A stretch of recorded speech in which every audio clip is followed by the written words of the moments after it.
Únete y comparte el software en libertad. Hacker lucha para ser libre. Únete y comparte el software.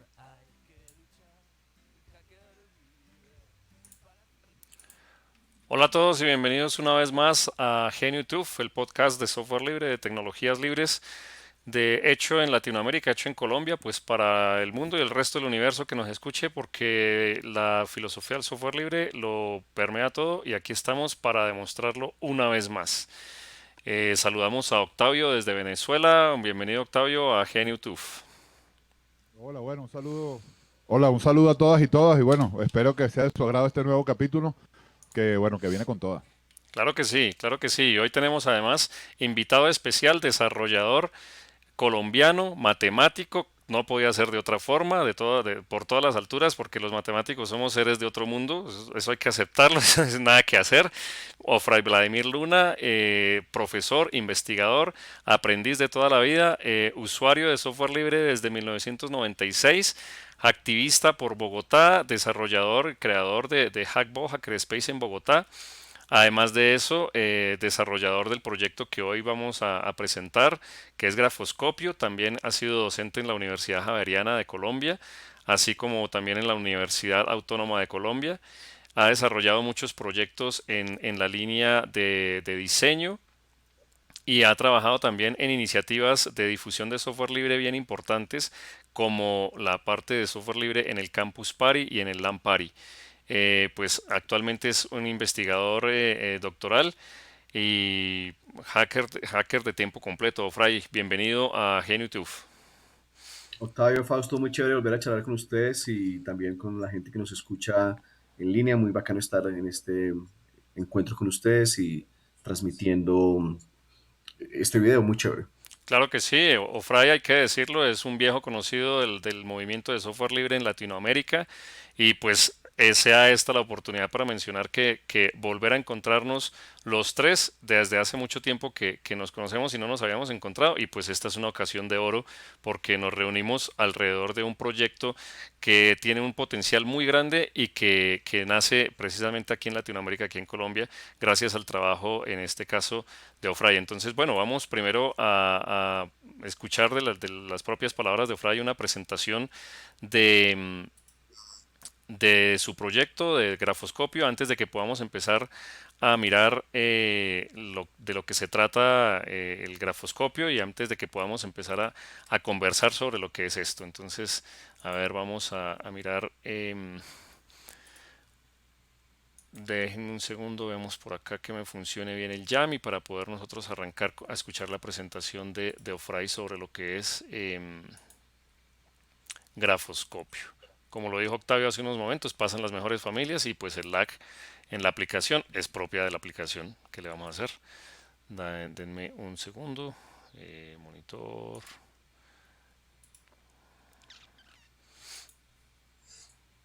Ahí está, eso pasa.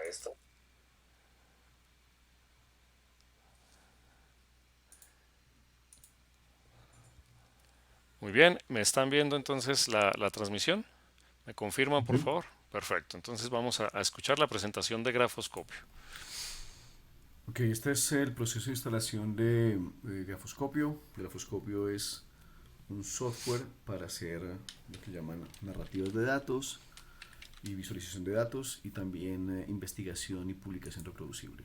Cuando hablamos de visualización y narrativas de datos, esencialmente hablamos de contar una historia que está soportada por datos, en la cual se combinan visualizaciones, estos datos, el código que los manipula y eventualmente algún tipo de historia que junta tanto los datos como las visualizaciones como el código.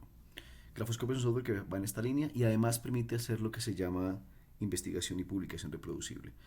Por investigación reproducible nos referimos al hecho de que, a diferencia de los artículos tradicionales donde solamente vemos los resultados y unas tablas que resumen los datos, en el caso de la investigación reproducible no solamente vemos eso, sino que también vemos el listado o vemos el detalle que permite pensar cómo ocurrió la manipulación de dichos datos, qué algoritmos los cambiaron, los procesaron y cómo estos se conectan con la visualización. Grafoscopio está en esta línea, tanto de visualización, activismo y narrativas de datos, como de investigación reproducible. La publicación va en la misma línea de la investigación reproducible, pero está asociada no tanto a la manipulación que se hizo con los datos, sino a los productos finales, libros, artículos, sitios web. La idea es que una vez la gente tenga los datos pueda reproducir la publicación en la cual estos se combinan y se expresan.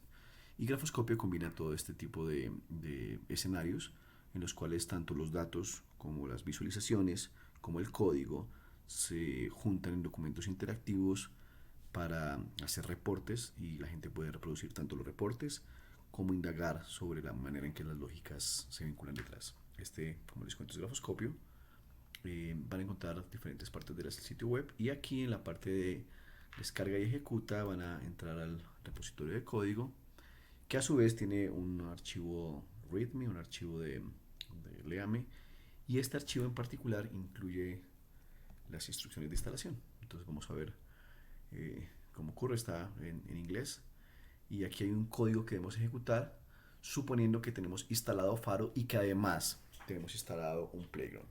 Así que les voy a mostrar la página de Faro. Si ustedes entran aquí a faro.org van a encontrar esta página, y si entran a la sección de descargas van a ir al sitio que acabamos de abrir y van a encontrar Faro para diferentes plataformas, para Windows, para Mac, para GNU Linux en su versión de 64 y 32 bits, y van a encontrar, si hacen clic en cada una de ellas, procedimientos de instalación habituales para cada plataforma. Van a encontrar el instalador para Windows, que ejecuta el proceso de instalación de manera habitual a como se hace en Windows. Lo mismo para Mac, en archivos APK, esos paquetes de Mac que lo contienen todo. Y lo mismo en archivos de Linux, que son relativamente GNU Linux, neutrales para distintas plataformas. Lo pueden usar en distintas variantes de Linux en sus múltiples sabores. GNU Linux o Linux, como se conoce más popularmente. Voy a suponer que para efectos de esta video ustedes ya tienen instalado el instalador en cualquiera de sus plataformas. En mi caso, si ustedes tienen el instalador, voy a lanzarlo desde un escritorio libre que deberían ver. Este es el programa de grabación, pero deberían verlo aquí. Y voy a lanzar el instalador. Esto es lo que ustedes van a ver, independientemente de la plataforma. La plataforma es el lanzador es independiente de la plataforma. Ustedes, una vez tienen instalado Faro Launcher, van a ver algo de este estilo. Y en Faro Launcher van a encontrar un conjunto de plantillas que ven aquí a mano izquierda. Esas plantillas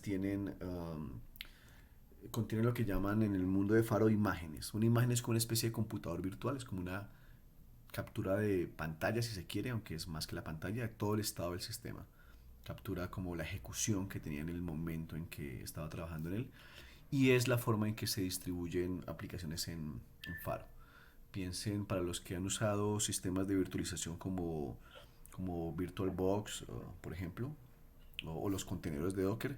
Piensen que trata de un contenedor que guarda para el mundo de Faro todas las dependencias que permiten construir una aplicación o empaquetarla y distribuirla. Así que vamos a tomar algunas de las plantillas. Esta de acá.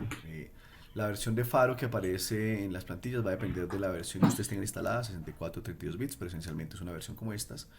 Y ustedes van a instalar esta imagen, este sistema virtualizado. Entonces le dicen aquí, crear una imagen. Podemos colocarle, por ejemplo, Grafoscopio Podcast. O bueno, realmente sería un videocast, sería como el término más apropiado. Y una vez han nombrado la imagen con el nombre que ustedes quieran, se va a encargar el lanzador de traerse esa imagen y van a poderla ejecutar seleccionando la imagen y haciendo clic acá. Eso nos va a traer algo que va a lanzarse en pocos segundos. Esta de acá es la imagen, digamos, estable y sin ningún aderezo, salvo lo que produce la gente de Faro. Piensen en las imágenes, como les contaba, como versiones virtualizadas de un computador, o si quieren, piensen como distribuciones de GNU Linux. En este caso sería como si tuvieran una distribución un poco sin aderezos, como la distribución base. Y sobre esto ustedes pueden instalar aplicaciones, que lo que hacen es que enriquecen este entorno. Vamos a ver cómo se instala en particular una aplicación para este mundo de Faro, que es Grafoscopio. Y para eso vamos aquí al README y nos dice que debemos abrir un playground y ejecutar este código. Un playground esencialmente es una especie de combinación de una consola de comandos en el mundo Unix, donde escribo comandos y veo el resultado, pero es mucho más interactiva y no es como la última línea donde puedo ejecutar los comandos, sino que puedo ejecutarlo a lo largo del texto. Es un texto interactivo. Piensa una combinación como de un bloc de notas con la consola de Unix, para los que están familiarizados, y para los que no, esencialmente es un texto largo, interactivo, donde cualquiera de sus líneas se puede ejecutar y produce un resultado, o varias de ellas a la vez. Así que lo abro, para eso presiono la combinación Control O W o Command O W si estoy en Mac, y pego el código que estaba en el README, que ya lo copié, es este de acá, y procedo a hacer la instalación. Así que esto va a tardar algo de tiempo, pero esperemos que sea relativamente rápido. Y aquí estoy trayéndome la última versión estable de Grafoscopio. Puede tardar algo de tiempo y va a empezar a traerse como todas las dependencias. En este caso piensen de nuevo que lo que estamos haciendo es que estamos tomando, piensen que tiene una distribución base de GNU Linux, por ejemplo Debian, por poner un ejemplo, y que lo que están haciendo es que la están enriqueciendo de manera tal que se convierta en una distribución específica para algo. Piensen, por ejemplo, en, no sé, en que tienen Ubuntu y que lo están convirtiendo en Ubuntu Media Studio, o que tienen un Debian y lo están convirtiendo en Ubuntu, como que toman una cosa genérica y la convierten o la enriquecen hasta convertirla en algo específico. Eso es lo que está pasando en este momento. Desafortunadamente estoy aprendiendo a usar el software para edición de video, así que no puedo como adelantar el tiempo y mirar cómo esto se puede hacer más rápidamente. Tendremos que esperar a que ocurra la instalación. Pero lo que sí podemos hacer mientras la instalación se adelanta es que podemos mirar algunos de los ejemplos en la página web sobre cómo funciona Grafoscopio y qué es lo que pretende. Entonces aquí van a encontrar en la página web una serie de ejemplos distintos sobre qué se puede hacer con Grafoscopio. Voy a mostrarles, esta es la versión no interactiva, la versión para la web, pero la idea es que existen documentos interactivos que permiten hacer esto mismo que ustedes están viendo de manera estática en la web, dentro de un documento interactivo de Grafoscopio. Un ejemplo puntual es esto que hicimos para hacer visualizaciones de dominio específico. Una visualización de dominio específico, a diferencia de las visualizaciones genéricas, es un tipo de visualización donde no usamos, no sé, gráficas de torta o de barras para expresar una idea, sino que construimos una visualización a la medida del mensaje que queremos expresar. En este caso queremos hablar con una amiga sobre ausencias de información. Este fue la plantilla que tomamos, que fue un documento que salió en The Guardian, el periódico británico, sobre los derechos de los homosexuales en Estados Unidos. La idea es que hay 7 derechos que tenemos representados por esto de acá. Tienen colores, los colores son fuertes si el derecho se cumple, está protegido por la ley. Son grises si, no, digamos que un poco desteñidos si no se cumplen, y tienen barras grises en caso de que estén prohibidos o baneados, o totalmente gris en caso de que la ley no se aclara. Y si nos damos cuenta, sobre los 52 estados de Estados Unidos, los estados del sureste, de manera no muy sorprendente, son bastante homófobos en la legislación. Así que es una manera de mostrar ausencias, en este caso ausencias de derechos. Para la investigación que hicimos con esta amiga, ella fue la que hizo la investigación y yo las plantillas de visualización, la idea era un poco hacer lo mismo, y esta visualización es posible verla dentro de Grafoscopio, que son ausencias y presencias de información sobre medicamentos para 16 países, sobre medicamentos genéricos y medicamentos de marca.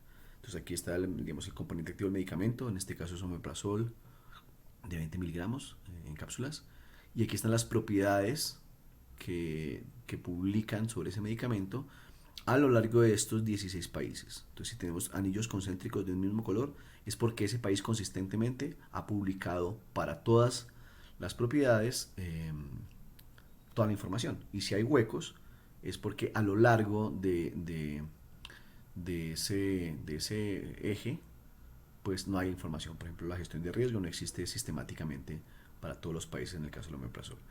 Y hicimos variaciones sobre eso, pero esencialmente la idea es que tomamos una visualización que preexistía y empezamos a modificarla, tanto en el algoritmo de llenado como en la forma en que pensamos esa visualización, hasta que al final logramos estas 3 visualizaciones. Vamos a ver por lo pronto cómo va la instalación, ya terminó. Y aquí vemos que una vez hemos terminado el playground, que es este espacio interactivo que les comentaba, esta combinación entre consola de comandos y documento interactivo, ya nos muestra que el playground se ejecutó, con lo cual aparece esta línea aquí en la mitad, y nos damos cuenta que existe esta barra que dice que uno puede lanzar documentos, documentos de grafoscopio. Un documento esencialmente es algo de este estilo, que tiene nodos. Uno puede empezar a agregar nodos, por ejemplo. Puede cambiar el nombre del nodo, no sé, este es un ejemplo. Y los nodos tienen jerarquías, con lo cual si me paro en este nodo y le digo que quiero que este nodo sea un hijo, ahora el nuevo nodo aparece como hijo de este y puedo decir, no sé, tema 1, y podría tener otro nodo que sea tema 2, con lo cual puedo empezar a organizar los elementos de este documento.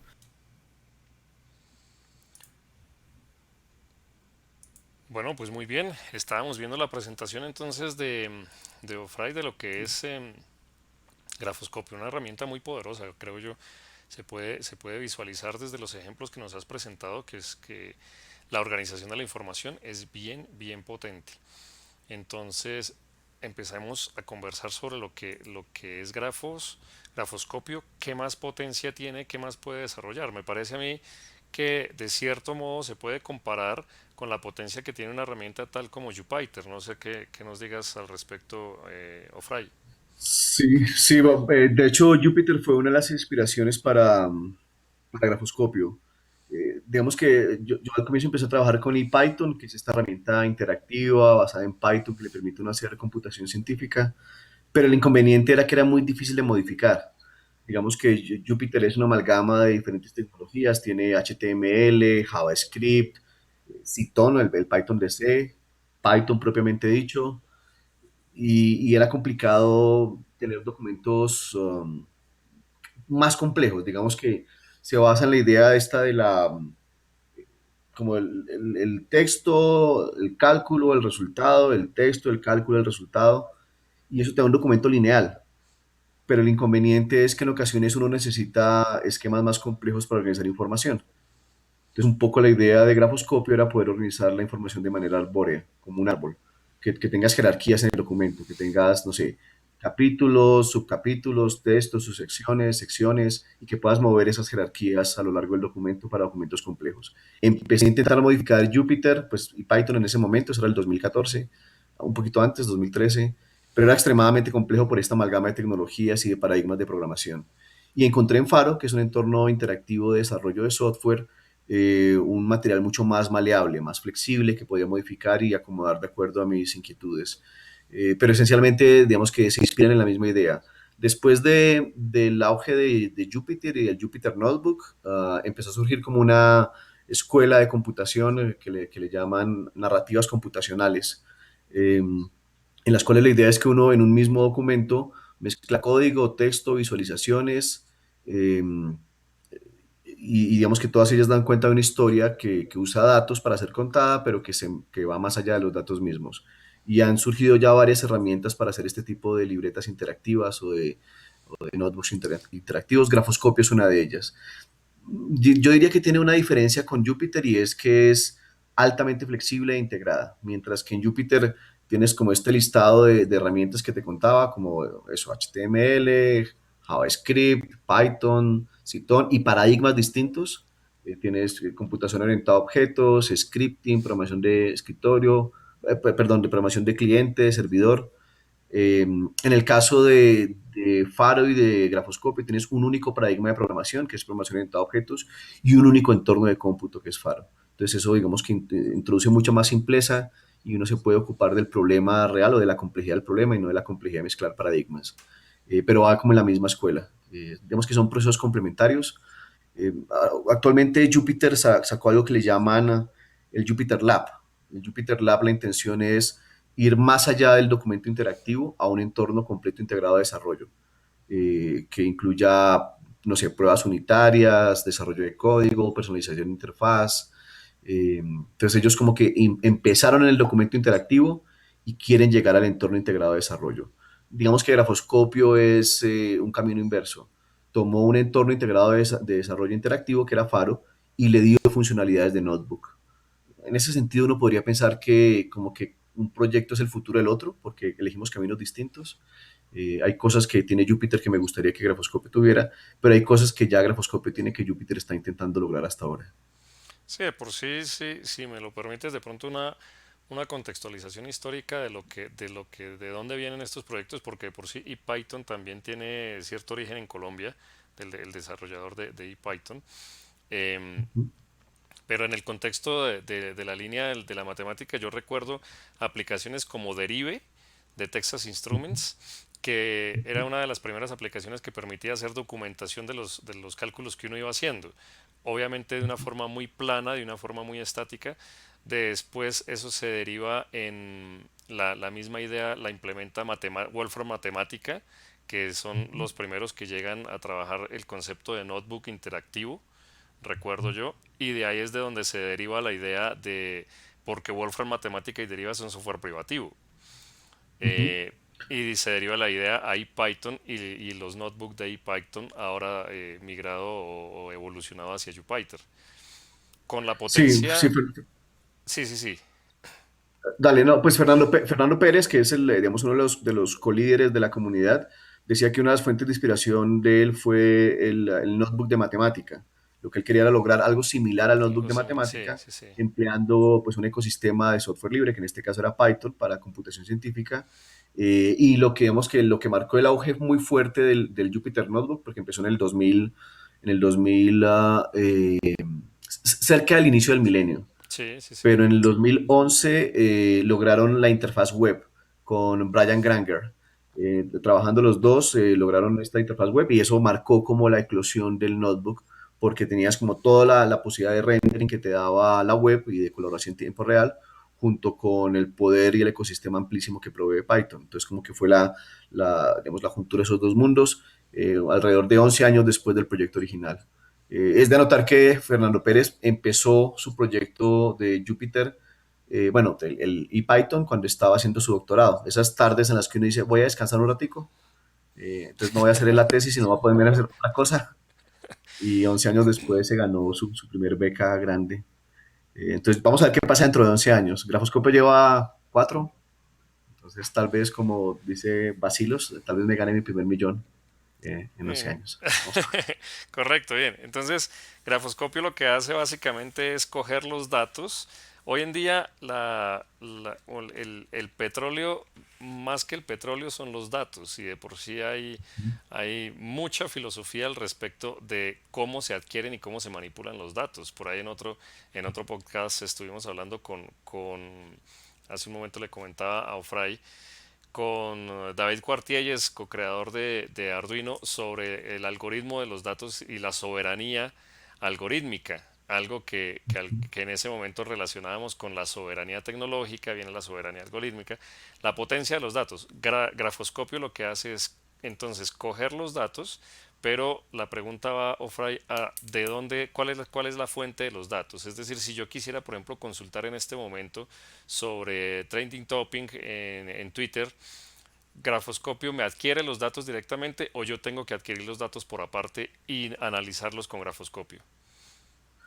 Digamos que desde que tengas una API, una Application Programming Interface, una API, Sí, con un dataset predeterminado, tú puedes consultarlo con Grafoscopio. Digamos que eso lo programas a la medida del API, como en cualquier lenguaje, eh, y la idea es que a través del API consumes los datos. Entonces, usualmente lo que hacen estos APIs es que definen protocolos para hacer consultas y tú lo que haces es que programas a partir de ese protocolo las consultas que quieres hacer. Entonces, las fuentes pueden ser muy diversas, que también es una de las cosas interesantes que hace Faro. Digamos que Faro, que es como este entorno donde desarrollé Grafoscopio, es como un universo autocontenido de programación y de documentos. Si uno fuera como a las historias de la computación de los 70, habían como tres grandes paradigmas de cómputo. El que ganó hoy en día fue el paradigma Unix. Digamos que todas nuestras experiencias de cómputo están moldeadas por el paradigma Unix. No importa si estamos usando un teléfono celular o una máquina de escritorio o un servidor, Digamos que en el fondo lo que hay es la idea del sistema operativo como tal y que hay aplicaciones y que sobre las aplicaciones haces documentos. Pero a su vez, y en paralelo, habían dos paradigmas más. Uno que era el paradigma funcional con las máquinas symbolics y el lenguaje de programación Lisp, y otro que era el paradigma objetual, que en este caso se encarnaba en el Dynabook y el lenguaje de programación o entorno de programación Smalltalk.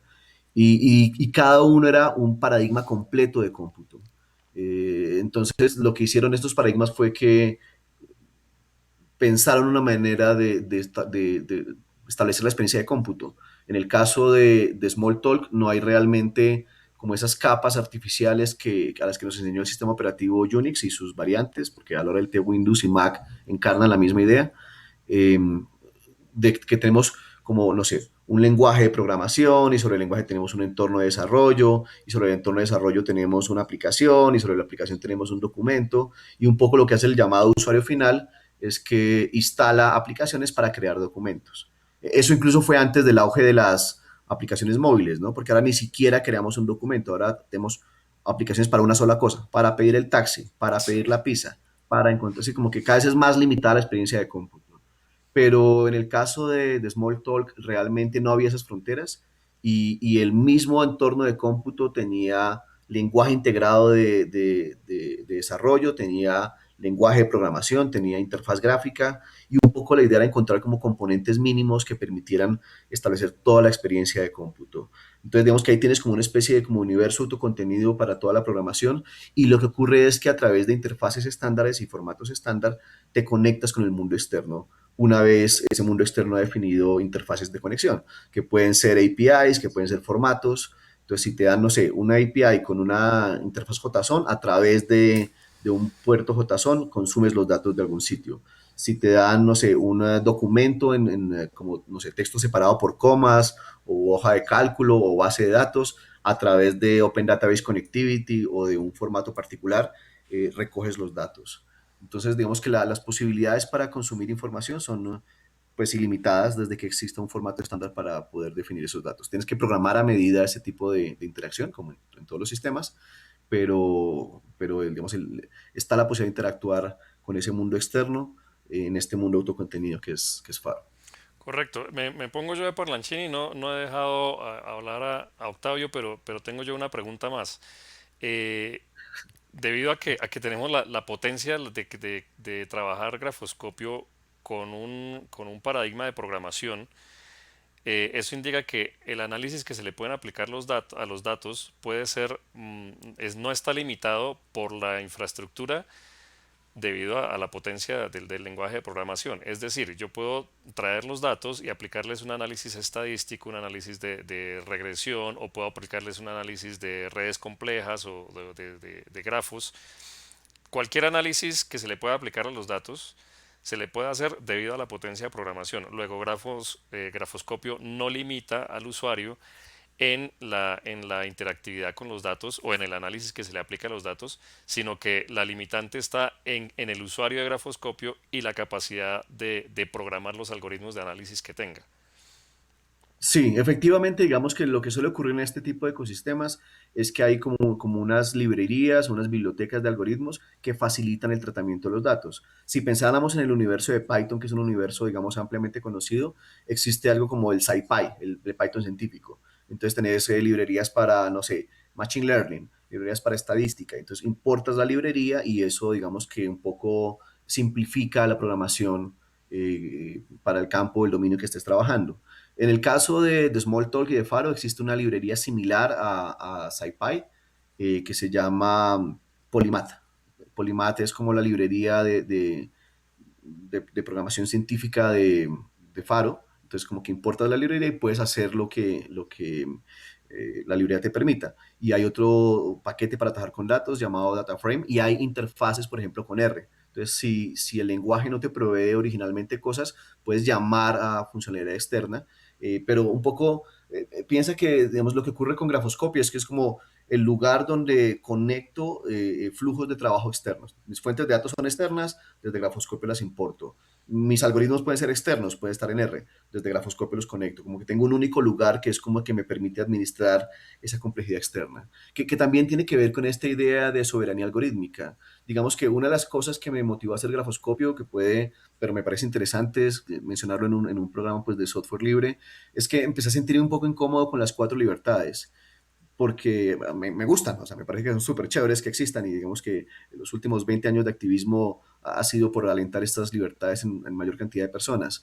Pero me empecé a sentir como incómodo con la libertad de modificar el programa, porque realmente no puedes modificar lo que no entiendes. Y el inconveniente, digamos, se vuelve una especie de libertad, ¿cómo decirlo?, nominal, no es factual. No es que uno baje el software y lo modifique realmente, es que ahí está el código fuente y si pasas por todos los rituales de iniciación, de saber usar JIT, de entender los paradigmas de cómputo detrás, de entender las complejidades y las diversidades de toda la comunidad que hace todo ese tipo de cosas, lo podrás modificar. Fue lo que me pasó a mí en el caso de Python. Como que, ok, ahí está Python, modifícalo.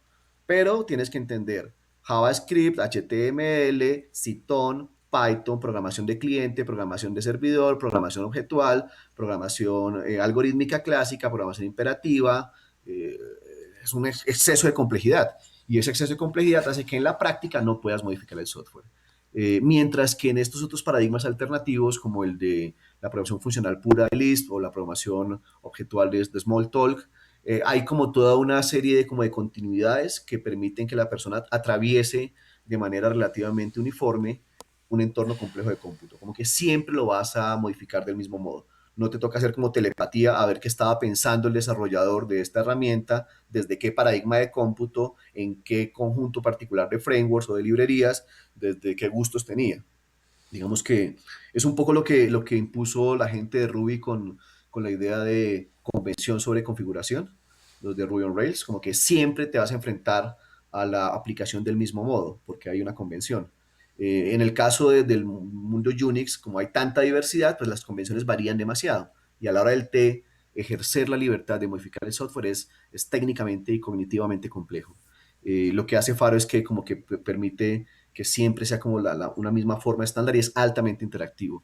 Yo diría que una de las ventajas digamos que es la principal ventaja, es lo que llaman el live coding, que es que tú puedes modificar el programa mientras se ejecuta. No hay estos ciclos indirectos en los cuales estás como modificando un archivo de texto, compilándolo, mirando a ver qué sale, colocando prints a lo largo de todo el texto, a ver si el error sí va donde tú crees y si la variable sí vale lo que sí crees, te crees que vale, y como un poco haciendo un computador en tu cabeza, como el computador ya es un computador, no deberías hacer otro más en tu cabeza de ese computador, si es lo que tú te imaginas. Todo ese tipo de cosas indirectas que el mundo Unix nos ha enseñado que es la forma natural de programar, en otros paradigmas no lo haces de esa forma, sino que realmente estableces un diálogo con el computador que te permite como reducir esas complejidades incidentales que como que el mundo Unix naturalizó. Entonces creo que eso me parece que es interesante, ¿no? Como que pones a dialogar paradigmas distintos para hacer efectiva la libertad de modificar el programa. Y eso tiene que ver con la soberanía algorítmica que mencionabas, porque también lo que hacemos es que simplificamos mucho las formas en que trabajamos con datos. Realmente Grafoscopio tiene una intención que es la de amplificar derechos, amplificar prácticas ciudadanas, pero no vas a poder amplificar los derechos en un mundo cada vez más complejo y más mediado por datos si la gente no puede entender los datos y los algoritmos. Un ejemplo que hicimos fue el de los Panama Papers. Ese fue uno de las filtraciones más grandes de la historia. Fueron creo que 13 terabytes de información, pero la gente del International Journalist Council, el ICIJ, liberó realmente la información limpia y eran 30 megabytes para abril del 2016. O sea, de esos 13 terabytes, 30 megabytes, que es nada, era la información limpia. Esa información limpia la puedes meter en una memoria USB junto con Grafoscopio, porque el entorno es autocontenido. Entonces, incluyes en un único entorno datos, código, algoritmos y programación. Y puedes como congelar ese entorno y ofrecérselo al usuario final. Eso no pasa en la mayoría de entornos. Lidiar con una librería perdida, con datos perdidos, es como el día a día de la programación en los entornos más complejos, mientras que en Grafoscopio, digamos que se simplifica mucho, se construye como un continuo en el que los datos, el código, las visualizaciones están en el mismo espacio, en el mismo lugar, y eso es lo que le ofreces al usuario final, que puede transitar todas esas representaciones de los datos y manipulaciones para poder entenderlos más y en ese sentido argumentar cosas que esperamos sean cosas que tengan que ver con la defensa de los derechos civiles y con el ensanchamiento de los bienes comunes, que los espacios de derechos, que finalmente creo que es lo que pelea el software libre, sean más grandes para todos y todas. Bueno, pues definitivamente muy poderoso. Entonces, pero cedo la palabra a Octavio porque si no yo no me voy a callar. Sí, bueno, de hecho, me parece interesante lo que comentas ahí, ¿no? Sobre el asunto de la libertad 2 y la libertad 4, que si no tienes el conocimiento sobre los lenguajes de programación, sobre las tecnologías y sobre los algoritmos y programas con los que está hecho el software, pues estás impedido, de hecho, de poderlo modificar. Eso está bien chévere, ¿no? Porque es como si hubieses expandido esas libertades de alguna manera, o le hubieses, pues, hecho una especie de framework a esas libertades para que los matemáticos, las personas, pues no necesariamente programadores, puedan acceder de una manera lógica, una manera ordenada a eso. En ese respecto, Fray, cuéntanos de las licencias de esos distintos componentes, ¿no? Porque se utiliza en lenguaje de programación, se utiliza este componente que se llama el Faro, perdón, y estos nuevos desarrollos, ¿no? Este aporte que acabas de comentarnos, de compartir con nosotros. Entonces, compártenos cuáles son las licencias o con qué licencia está publicado esos componentes que conforman el grafoscopio. Chévere. Sí, sobre, digamos, la primera parte que mencionas sobre la idea de crear un framework para el ejercicio de las libertades, creo que esencialmente es la motivación detrás de Grafoscopio. Y queremos además de eso expandir las libertades para más personas. Digamos que lo que hemos hecho con Grafoscopio es ofrecer un framework, efectivamente, como decías, pero es un framework para periodistas de datos, para activistas, también para científicos y académicos, pero digamos que no se circunscribe puramente a la práctica de los científicos de la computación o los matemáticos, sino que, por ejemplo, el caso de los Panama Papers era un caso periodístico y hemos hecho otras cosas también con temas activistas de lo que llaman ciudadanías digitales, que son las ciudadanías clásicas que emplean tecnologías digitales para amplificar derechos en el mundo de Internet. Eso respecto a lo primero. Entonces, efectivamente, como bien lo interpreta, se trata de crear un framework que facilite el ejercicio de las libertades que el software libre nos provee. Y el segundo componente, que va a ser un poco extraño, pero ahora les contaré como la racionalidad detrás, acerca de las licencias, es que estamos usando la licencia de MIT. La primera vez digamos que licencié Grafoscopio, cuando coloqué el repo público, elegí la licencia GPL. A mí me parece que es interesante y necesario colocar la necesidad de reciprocidad, porque si no puede gentrificarse el mundo del software libre, ¿no? Que es un poco lo que ha venido pasando, como que, ok, el software está libre, pero es para procesar datos de manera privativa. Entonces, como que ya el software en sí mismo es una capa gentrificada, una capa donde todos aportamos y, entre comillas, regalamos valor, porque lo clave es que tengas una excelente base de datos, porque la granja de datos la va a tener solamente Facebook o solamente Google, que es lo que ha venido pasando, ¿no? Como que el software ha perdido valor, se ha vuelto un commodity, eh, porque la pelea ahora es por los datos, no tanto por el software. El software ya es libre, entre comillas, pero no importa que tengamos un celular libre en nuestras manos, lo clave es que lo que se hace con los datos, que ese celular procesa, queda solamente en grandes servidores. Entonces, creo que es importante repensar el tema de reciprocidad y en ese sentido yo planteé una licencia que era la GPL. Sin embargo, y lo aprendí en ese momento a través de una especie de tensión con la comunidad, no es muy práctico para el caso de Faro. Digamos que la licencia GPL funciona bien cuando tienes una clara diferencia entre el binario y el fuente. De hecho, lo que dice la licencia es que si tú recibes una copia del binario, debes tener derecho a recibir el código fuente en caso de que lo solicites. Pero hay una diferencia clara, porque eso es de compilación. Mientras que y por eso cuando no tienes compilación o cuando llamas a terceras librerías, tienes el caso de la LGPL, ¿no? Como que, ok, voy a llamar a una librería, voy a usarla sin derivar código propiamente dicho, sino usando funcionalidad externa. Y en ese caso, entonces, de hecho, la Free Software Foundation estableció la Lesser General Public License o lo que ellos llaman la Library Public License, como que esto es, vamos a exigir menos cosas porque también queremos que hagas llamados dinámicos a software libre y que lo uses también como dependencia. Pero para el caso de Faro, debido a que se trata de un lenguaje interpretado, realmente la diferencia entre código fuente y código máquina no existe. Tú permanentemente estás pasando del uno al otro. Hay una especie como de representación intermedia de código máquina, pero en general estás usando código fuente todo el tiempo y lo estás extendiendo permanentemente. Así que en ese caso, una licencia como la GPL se volvía un inconveniente. Y de hecho es una licencia que no tiene el proyecto. Faro, el framework como tal, tiene la licencia MIT precisamente pensando en eso, en que todo el tiempo vamos a empezar a modificar código fuente y que a diferencia de la licencia GPL no tenemos la diferencia entre el binario y el código fuente. Por tanto, Si permanentemente se pide la GPL, habría que hacer que todos los productos derivados fueran GPL y eso puede no ser muy útil para algunas personas. Razón por la cual la Free Software Foundation establece esta diferencia entre GPL y LGPL. Y por eso ellos eligieron la licencia de MIT.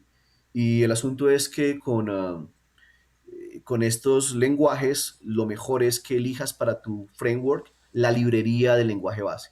No sé, si quieres eh, repartir algo hecho en Java, lo mejor es que elijas la Eclipse Public License, porque es la licencia de Java. Entonces eso permite que la librería viaje con el framework.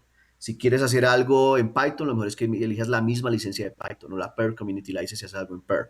Como que lo ideal es que tengas la misma licencia del framework base, de forma tal que el framework base pueda incorporar componentes de tu desarrollo o pueda viajar con ese framework y se expande más rápidamente en ese ecosistema. Razón por la cual finalmente terminé optando por la licencia de MIT. Un poco como que ahí logré entender esas como minucias entre GPL, LGPL, binario compilado, en términos prácticos, en términos de que otros desarrolladores usen tus desarrollos. Y por eso terminé eligiendo la MIT, que es la licencia que cubre a Faro.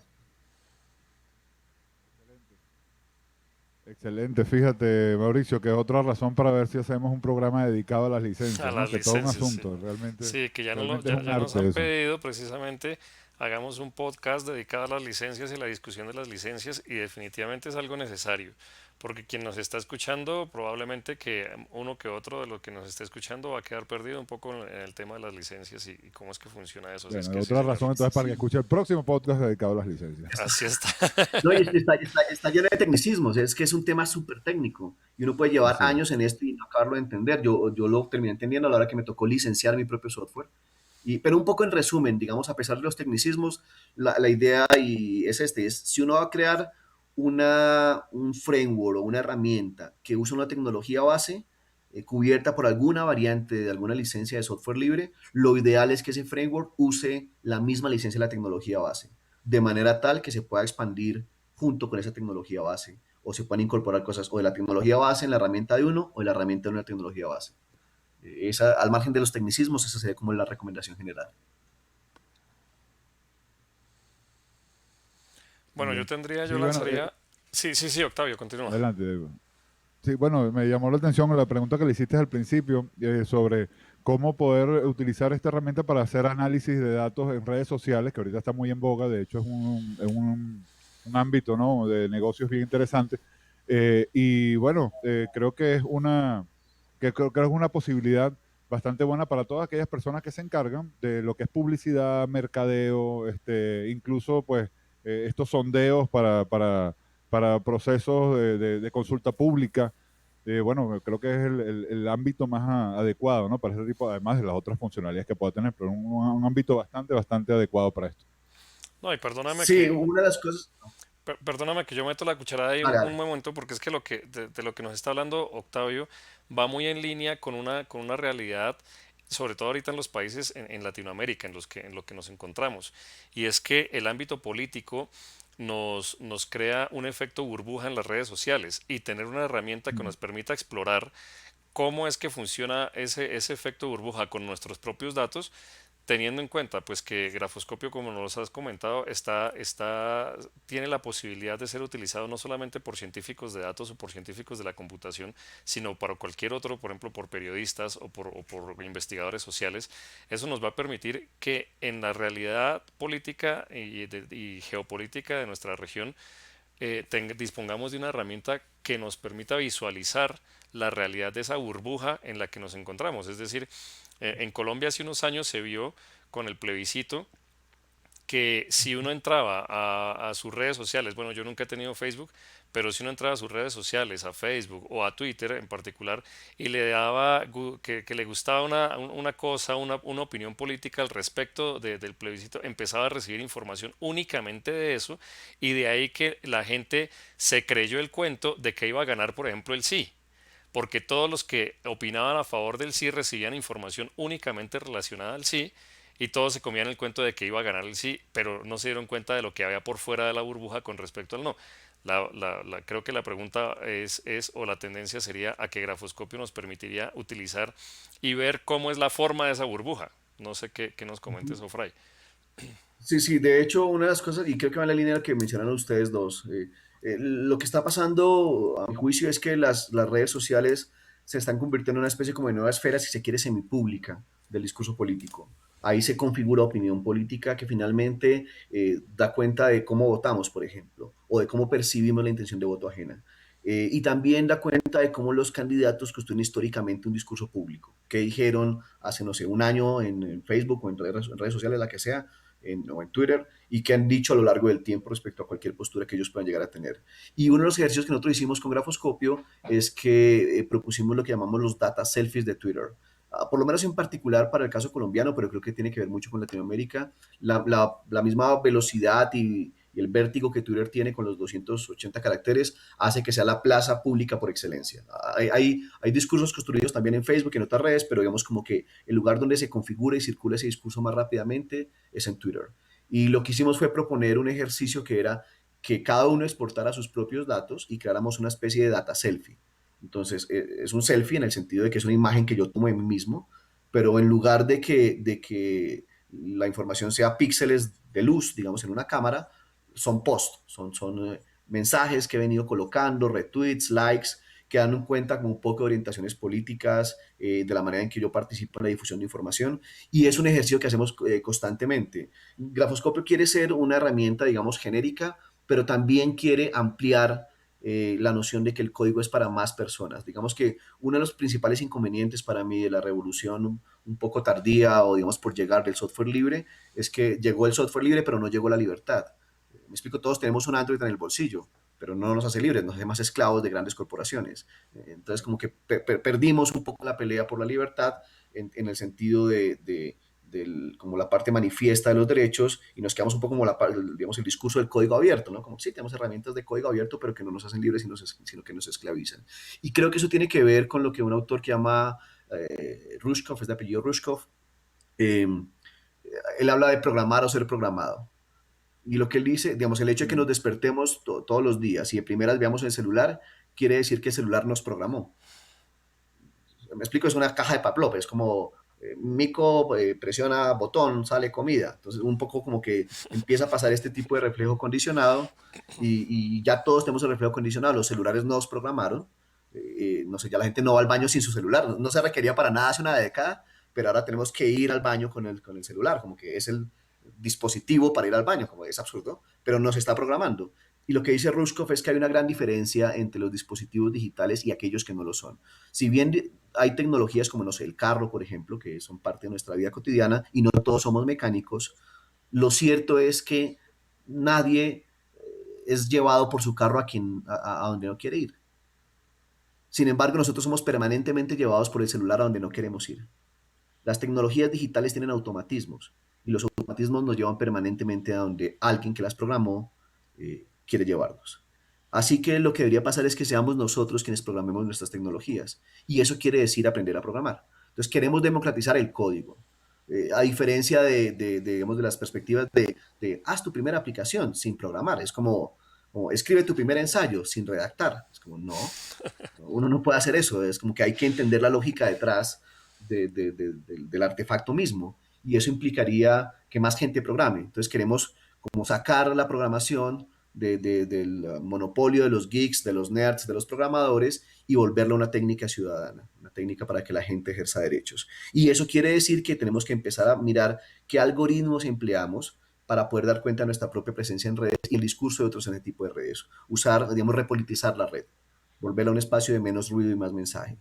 Y eso va a querer decir scrapear, va a querer decir automatizar, exportar y codificar. Entonces tenemos prácticas permanentes alrededor de eso en un evento que llamamos el Data Week, donde convocamos a novatos, no tienen que ser, bueno, expertos o novatos, no importa, de diferentes lugares, a que hagamos código en conjunto, de forma tal que develemos ese discurso en redes sociales. Y unas cosas chéveres es que vamos construyendo permanentemente esas librerías que digo, que automatizarán para otros o facilitarán para otros eh, el usar esos análisis cada vez con menos código, porque ese código ha sido, digamos, como vuelto más sincrético, más corto. Entonces, como que miramos el detrás de cámaras, pero al final de cada Data Week ofrecemos código corto que puede ser usado por futuros, o por nosotros mismos o por futuros ciudadanos. Y creo que esa es un poco la intención de Grafoscopio. No que no sé, una democracia sin programación, sino una democracia con la programación o gracias a ella, o potenciada por ella, digamos, en diálogo con el código, para que no nos llegue eso, eh, el software libre, pero no la libertad, ¿no? Que es como la gran contradicción de nuestra época. Sí, está súper bien, sobre todo eso que comentas acerca de lo que la programación, ¿no? De cómo nos programan. El asunto está en que el mismo fundador del movimiento del software libre, ¿no? Richard Stallman dice que es interesante lo que está sucediendo ahorita con todo lo que llaman la programación en la nube y los servicios en la nube, porque con el software privativo, chévere, tú no sabes qué hace el computador con tus datos, pero con el software y con el software libre sí sabes lo que hace el computador con tus datos, pero cuando tienes los datos en la nube, ni siquiera sabes qué hace el programa con tus datos, o sea, los datos ni siquiera los tiene uno mismo. ¿Cómo es la aproximación a ese paradigma con respecto a este desarrollo? Sí, lo que hacemos con Grafoscopio es que hay una idea que le llamamos infraestructura de bolsillo. Un poco lo que hicimos con los Panama Papers fue mostrar el hecho de que no es necesario tener, no sé, 80.000 terabytes de información con pentamil megaflops me explico, todos esos hipernúmeros que se inventan para decir, no, pues es que tuvimos 13 terabytes de leaks y tenemos una granja de computadores, y como que todo eso no es necesario, no todo el tiempo por lo menos. Entonces creo que lo que estamos haciendo es mostrando que uno realmente puede tener tecnologías muy, muy sencillas que permitan hacer análisis muy complejos, como el de los Panama Papers. Y creo que lo podemos hacer, o por ejemplo, lo que hacemos con los data selfies de Twitter.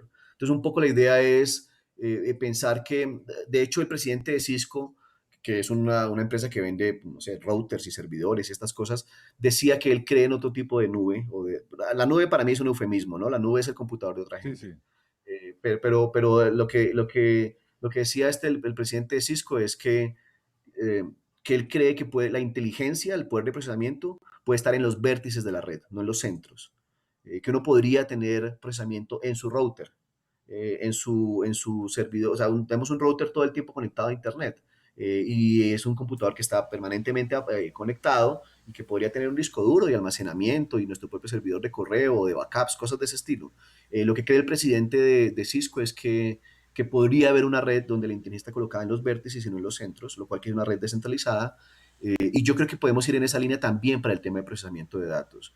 Nosotros le decimos a eso infraestructuras de bolsillo, que son autocontenidas, sencillas, que funcionan bien en y fuera de línea y que corren en un amplio rango de hardware, que corren desde, no sé, Raspberry Pis, memorias USB, hasta servidores complejos. Yo digo que Grafoscopio funciona no sé, desde que tenga corriente funciona. Lo puedes correr en una plancha, como que no necesitas poder de procesamiento. Entonces, si lo puedes conectar, funciona. Y un poco es también parte de la idea de lo que hacemos con los repositorios de código, porque la idea es que, por ejemplo, no usamos Git ni GitHub, como todo ese tipo de infraestructuras que centralizan la gestión. Algún amigo mío dice que yo soy un ciber hipster, que yo uso lo que usan 10 personas. Cuando llega la onceava digo, esto es una muchedumbre y me voy. Pero no es mi intención. Sin embargo, para el caso de JIT, no sé, me parece que es extremadamente complejo y que uno no está haciendo todo el tiempo un kernel. Entonces no requieres, no sé, eternos forks y pools y sí, todo ese flujo de trabajo que implica un kernel, que es como, no sé, Linux, Torvalds y sus lugartenientes en Internet están dando acceso descentralizado a un poco de gente al código y de pronto la embarran, o sea que arrancas bifurcando. Ok, eso no pasa todo el tiempo. En realidad lo que pasa es que tienes pequeños grupos de programadores que se conocen y que no van a empezar a embarrar de entrada. Entonces, modelos más pequeños, como por ejemplo Fossil, que es una variante de un sistema de control de versiones, funcionan bastante bien. Fossil es lo que llaman un GitHub in a box, o sí, un GitHub en 3 megas, 3 megas de felicidad y tienes todo Fossil, como que es. Entonces, no sé, yo digo que para no sé, un momento romántico, los aniversarios, uno puede regalarle eso a su pareja, una memoria USB, un par de copas de vino, su propio sistema de control de versiones, como eso, esas cosas que enamoran. Entonces creo que uno puede tener eh, tecnologías muy sencillas que funcionan eso en una memoria USB y que no requieren todas las complejidades que nos han metido todo el tiempo en la cabeza, que son la única manera de participar del futuro. Pues definitivamente esto va en línea de lo que hemos hablado todos estos, bueno, en los anteriores podcasts, Octavio, de lo sorprendente del software libre. Se necesitan 3 o 4 megas para tener toda la potencia que en versiones privativas dispones en 2 o 4 discos de varios gigas para tener la misma potencia. Es impresionante eso. Yo tendría una pregunta al respecto y es cómo está asociado entonces el sistema de actualización y de mantenimiento del software. Es decir, yo como desarrollador podría, entiendo, debido a la licencia incluso que tiene Grafoscopio, descargarme la versión, empezar incluso a aportar o a desarrollar una nueva librería, y a dónde tendría que aportarla, cuál es el centro o sea, en dónde está centralizado el código, cómo podría hacer eso.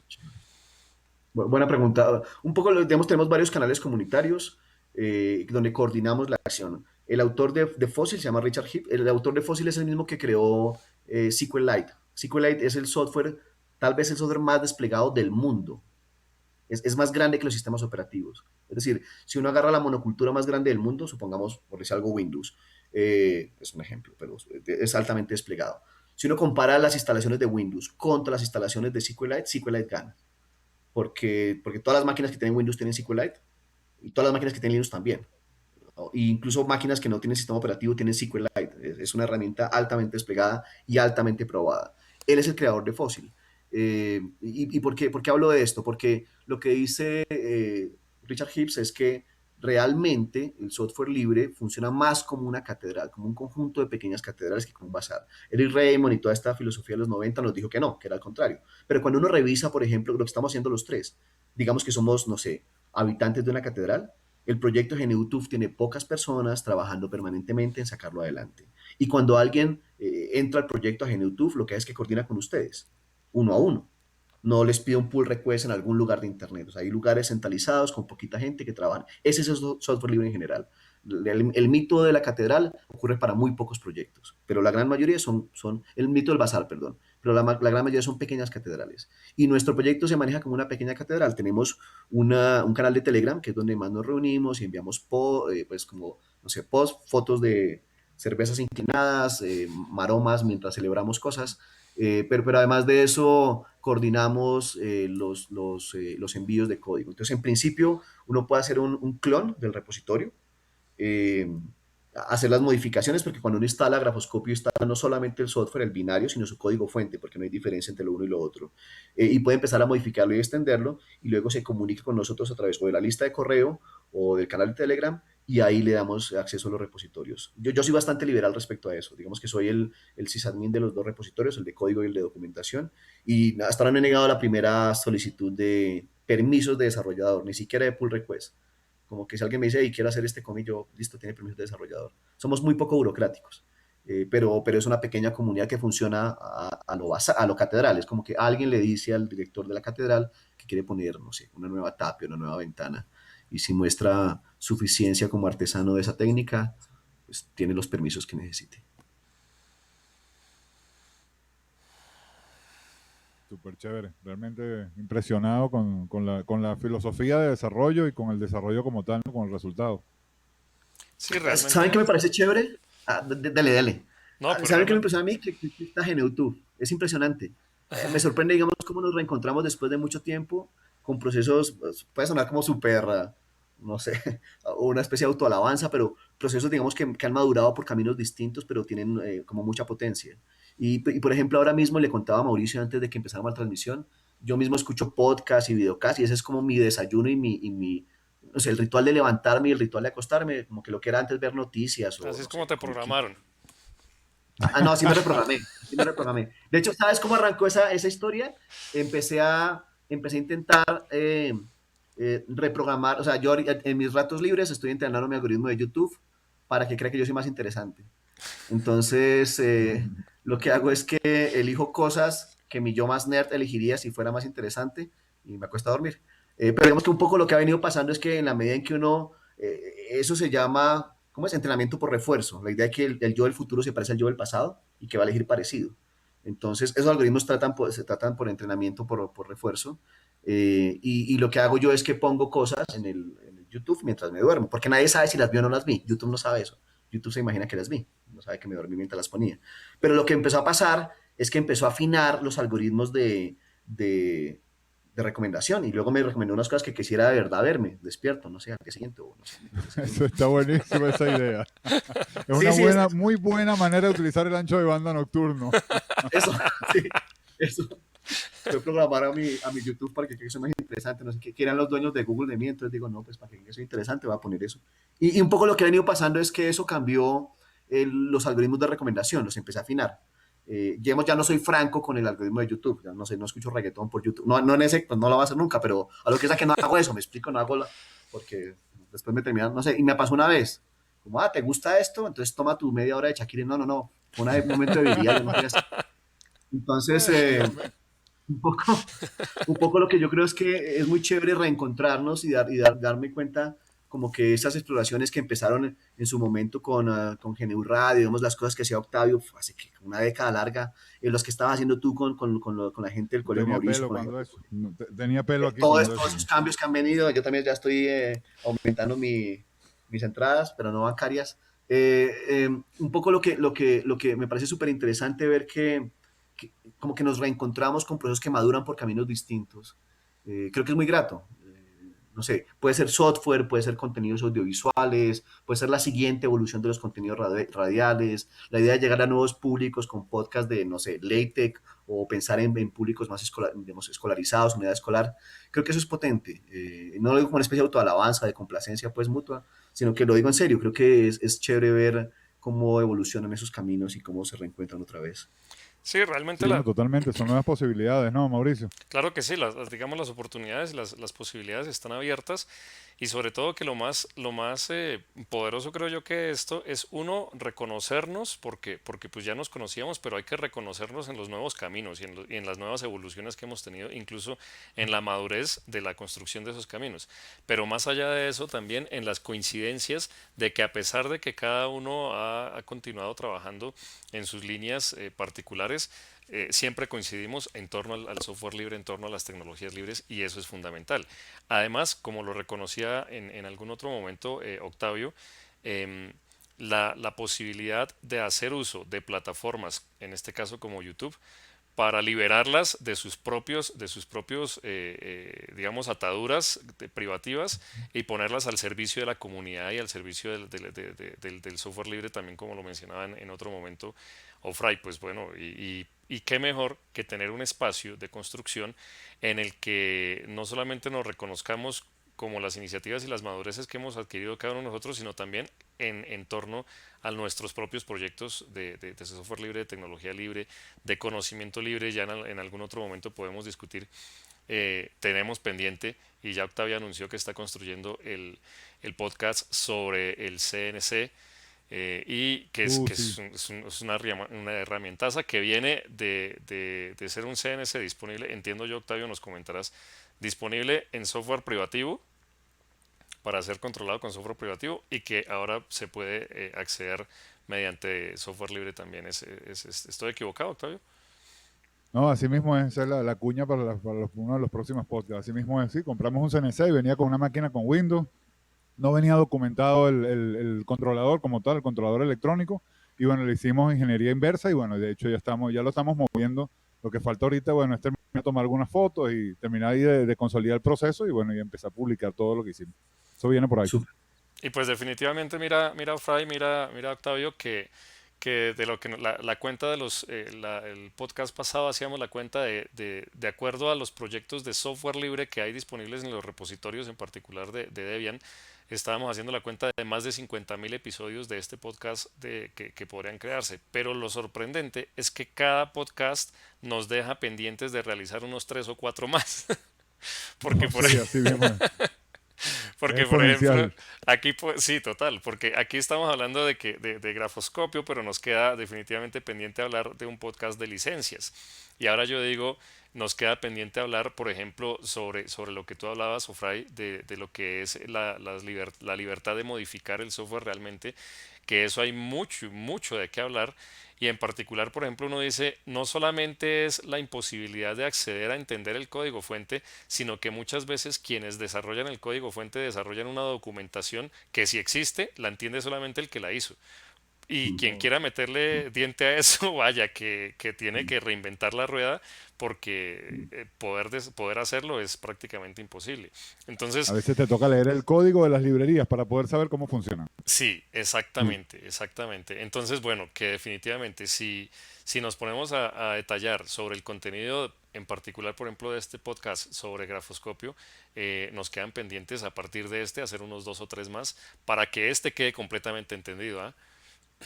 Sí, pero yo también creo que es chévere pensar que, digamos, estas como voces de Latinoamérica, ¿no? Creo que hay mucho podcast que habla de muchos proyectos por fuera y creo que lo que me parece potente de un podcast como GenuTube es que, como decías al comienzo del lanzamiento del programa, me imagino que es parte de la cortinilla que ustedes diseñaron, pues es de Latinoamérica para el universo, ¿no? Me parece que eso es potente y creo que hay que empezar reconociendo ese tipo de localidades. Claro, si uno se va por todos los repos de Debian, le salen 50.000 capítulos, pero creo que esa idea de, bueno, es que en Latinoamérica pasan cosas que son código, que son cultura, que son música, que son radio, que son video, que es, no sé, enseñanza en diferentes contextos, rurales, urbanos, colegio, universidad. Creo que ahí hay una riqueza que en los podcasts que uno ve o que yo escucho, por lo menos anglo-europeos, es diferente y creo que vale la pena empezar a pensar como desde esas localidades.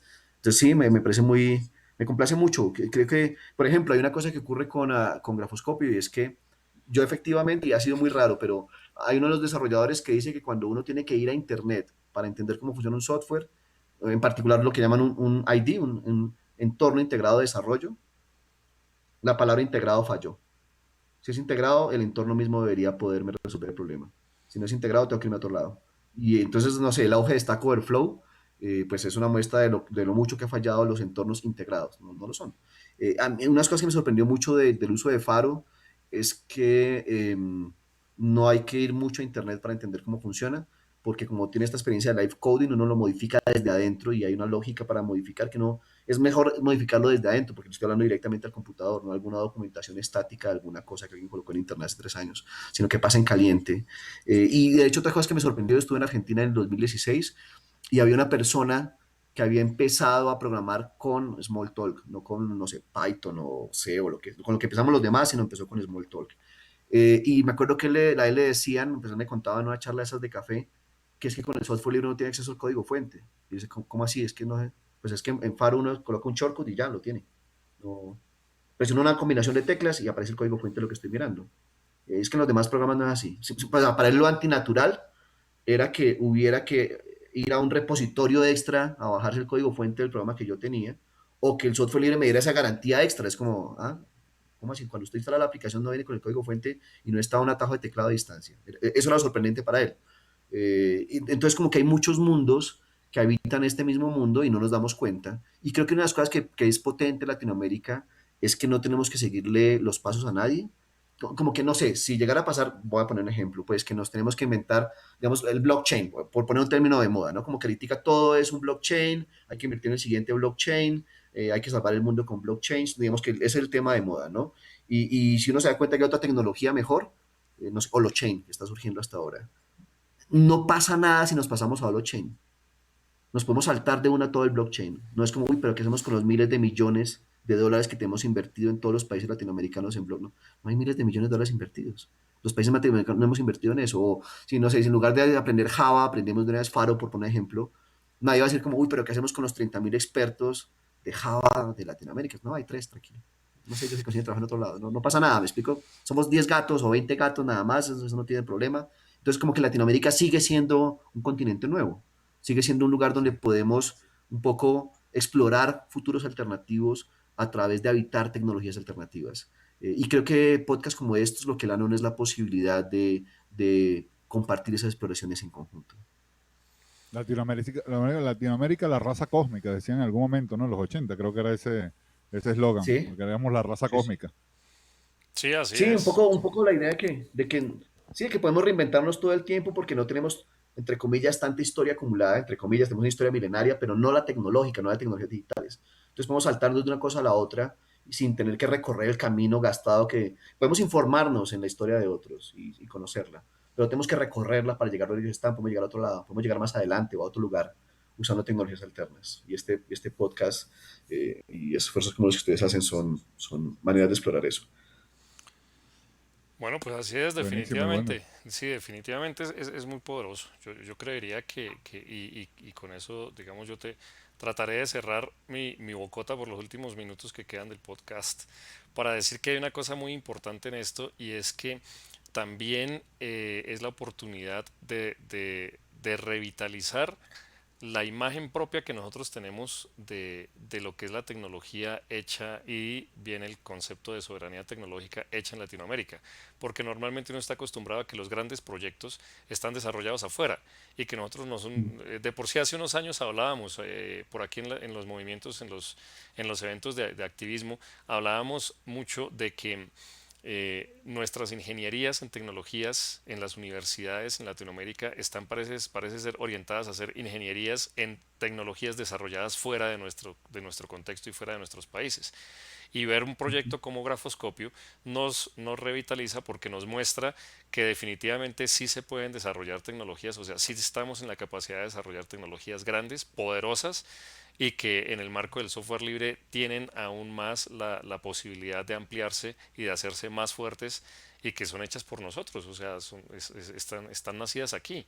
No tenemos que irnos a buscar tecnologías del otro lado del charco para encontrar poderosas iniciativas y eso es muy importante reconocerlo dentro de nosotros los propios latinoamericanos. Así mismo es. Y Sí, creo bueno, que unas cosas que... Yo quisiera, Dale. Fray, no, felicitarte por el esfuerzo y por la claridad, pues, del proyecto, ¿no? Porque, pues, realmente das en el clavo no solamente como la herramienta necesaria, sino la manera en construir esa herramienta y la utilidad social y profesional que tiene. Por lo tanto, bueno, realmente, pues, excelente demostración, excelente herramienta y tremendo esfuerzo. Bueno, no, yo les agradezco a ustedes dos por la invitación. Espero que sea la primera de muchas. Efectivamente, creo que hay muchas cosas que podemos hacer desde Latinoamérica. Y también creo que digamos que hubo una primera fase, si se quiere, que fue como de entrar en diálogo con las comunidades de afuera, que está muy bien. Y creo que tenemos una conciencia, digamos, si se quiere, política alrededor de la tecnología, que está muy arraigada en el ser latinoamericano. Nos entendemos que es mejor, no sé, Firefox que Internet Explorer, no sé, o Debian que Windows. Pero Debian e Internet Explorer Debian y Firefox siguen siendo hechos por fuera principalmente. Y creo que ya estamos en una etapa en la cual podemos también hacer nuestras propias tecnologías.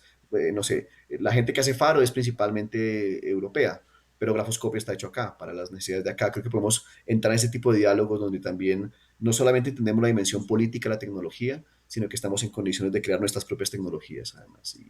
Y este podcast es también, porque para mí este podcast es tecnología, evidentemente, una manera de concretar esas exploraciones desde el sur, que creo que son muy potentes. Así que, no sé, les agradezco mucho sus palabras y también los felicito. Vale, pues Bien, muchas Mauricio, gracias. para que hagas el cierre con brocha de oro.